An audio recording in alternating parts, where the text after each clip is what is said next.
In this video, I'm going to go over how to factor by using GCF, two perfect squares, and an easy case trinomial. So for the GCF equation, I chose 15z to the second, y to the second, minus 10z y to the fifth, plus 25z to the second, y to the third.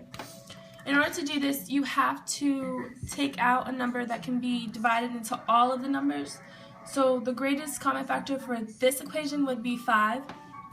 So 5. And then since they all have z's and y's, you can take them out too.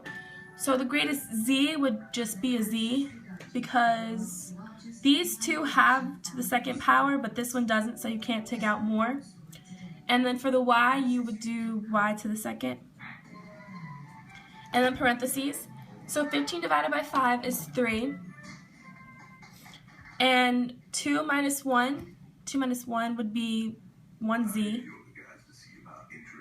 And then there would be no y, since 2 minus 2 was 0.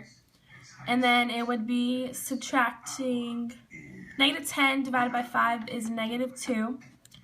And then y to the third plus 5z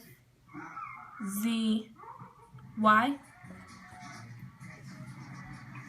And then for two perfect squares, you have to take the square root of both numbers. So the square root of this, since it's 9m to the second, it would just be 3m. And then for this one, it would be 11.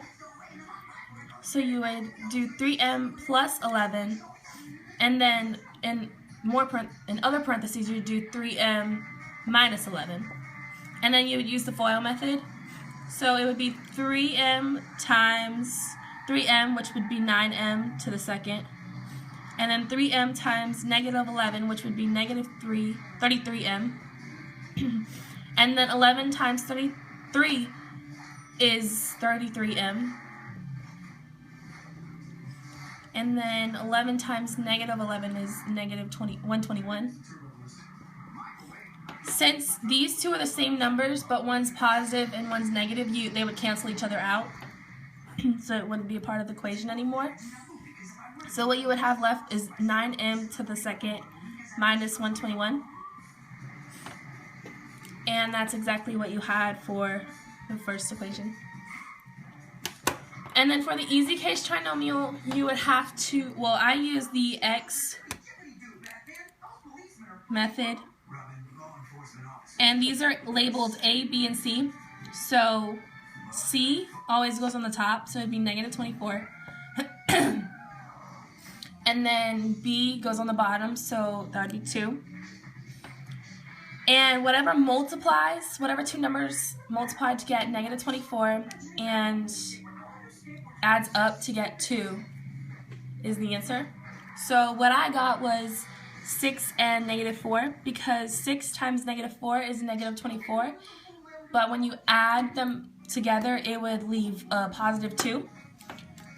So then, in order to check this, you would have to do, I'm just going to use x, so x minus 4, and then x plus 6, and then you'd use the FOIL method. So that would be x to the second, and then plus 6x minus 4x minus 24. And then you would this. And then this would be 2x. And then minus 24.